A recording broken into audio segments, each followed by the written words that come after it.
Sir, anong name ng dog? Or pangalan, ang gulo mo. Ang pangalan nito si Oreo. Bakit Oreo, sir? Kasi nung tuta pa ito, bilog na bilog itong itim doon sa mata niya. So, nung nag-iisip yung mga anak ko kung ano yung gagawin pangalan, sinabi mo kang may Oreo siya sa mata niya, kaya Oreo ang naging pangalan. Ay, naku. Anyway, sir, nandito na ako. Gusto ko na rin po ang kamustahin. Kamusta na po kayo ngayon? Okay na.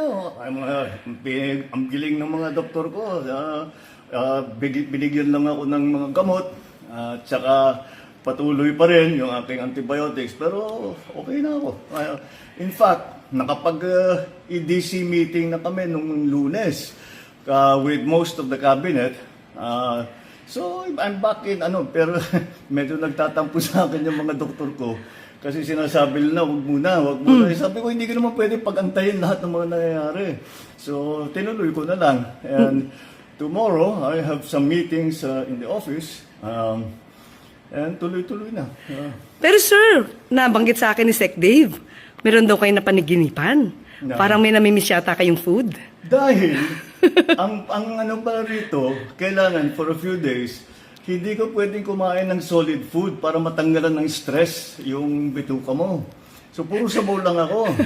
Kaya nanaginip ako yung isang gabi. Sabi ko sa doktor, pwede na ba akong kumain ng kung ano-ano?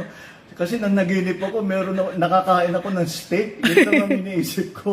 Pero hindi pa pwede. Hindi pa, ngayon pwede na. Pwede ngayon na. Pwede na. Ayan. Oo. Good news na yan. Kumain na ako ng hamburger. Ay, well, anyway, sir, namimiss na kayo na ibang mga taga-media. Sabi nila, ba't hindi nakarating si Pangulo sa awards rights ng mga outstanding government workers? Oo nga. Hindi ako nakarating dahil meron pa akong gagawin. Pinapunta ako sa nagkonsulta na nandito yung mga doktor. Nagkonsulta sila para tignan na talagang maayos. Kasi nga nagrereklamo sila na dapat magpahinga ako. Sabi ko, hindi ako pwedeng magpahinga. Hindi ako kasama dyan sa mga pahinga. Wag mo sana. Maraming salamat sa lahat ng tao that have been concerned about my health at maraming nagpadala ng mga mensahe na gumaling ka na kagad. Sabi ko, nagpapasalamat ako sa kanila. Thank you for your concern. But I said, I got the best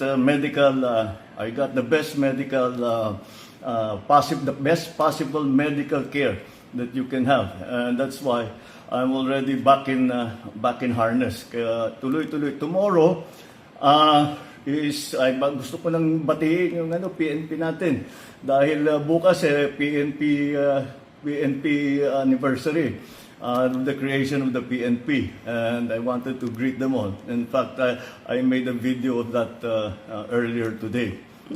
Sir, mapapagalitan nga po kayo ng doktor nyo kasi ang balita, yung EDC meeting, umabot yata ng halos 2 oras. Mga ganon. About 2 hours. A little more than 2 hours. After the EDC meeting, sir, ano yung maaari nating ibigay na magandang balita sa ating mga kababayan? Well, but ito yung usually ang EDC, this is the Economic Development Council, which is under the DepDev, Department of Development, DepDev. And pinag-uusapan dyan yung mga project na i-approve, na malalaking project na i-approve. Paano kung kailangan palitan yung mga scope of the project, yung cost ng mga project, yun ang pinag-usapan namin, kaya napatagal.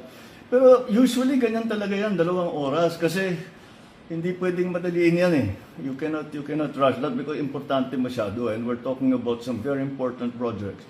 And tinitingnan natin paano babayaran, saan na natin gagawin, etc., etc.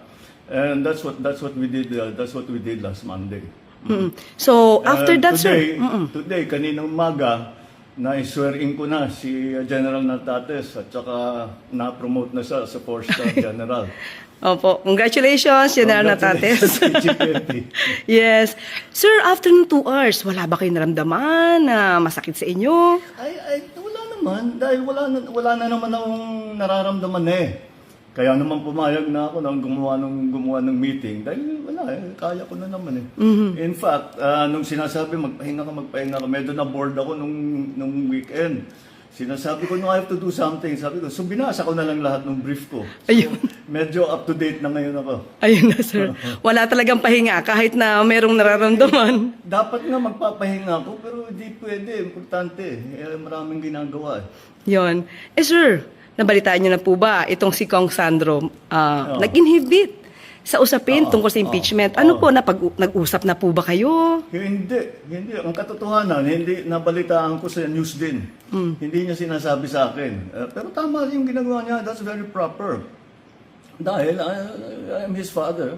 And siyempre meron siyang bias for me. Kahit pilitin mo na walang bias, meron talaga siyang sana naman magkabias siya, no? Dahil anak mo siya. But, Pero hindi, sir eh.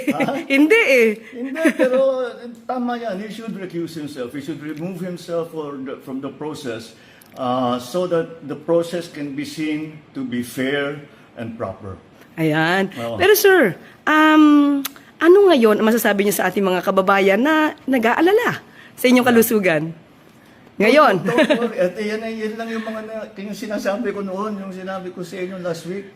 Ito yung mga inaantay na ako mamatay. Huwag kayo excited. Nasumobra na naman ang pagka-excited ninyo. Andito pa ako. I'm running the government. We're doing everything that needs to be done. Walang patid ang trabaho ng gobyerno. Pero sir, marami pong suporta na nagmumula talaga sa ibang mga kababayan natin na pinagdarasal po ang maganda niyong kalusugan, ang maayos na Ay, naku, kalusugan. Maraming salamat. Kaya nga nagpapasalamat ako sa kanila dahil nung nabalitaan nga na meron akong diverticulitis, ang daming nagsabi, ay meron din ako niyan. Yung kapatid ko ganyan, yung kaibigan ko ganyan. Ay papasalamat ako sa kanilang lahat dahil napakaganda naman malaman na napakarami na nag-aalala sa akin. Ayan. Alright, thank you sa inyo lahat. Sir, alam niyo ba yung huling video na kinunan ko sa inyo?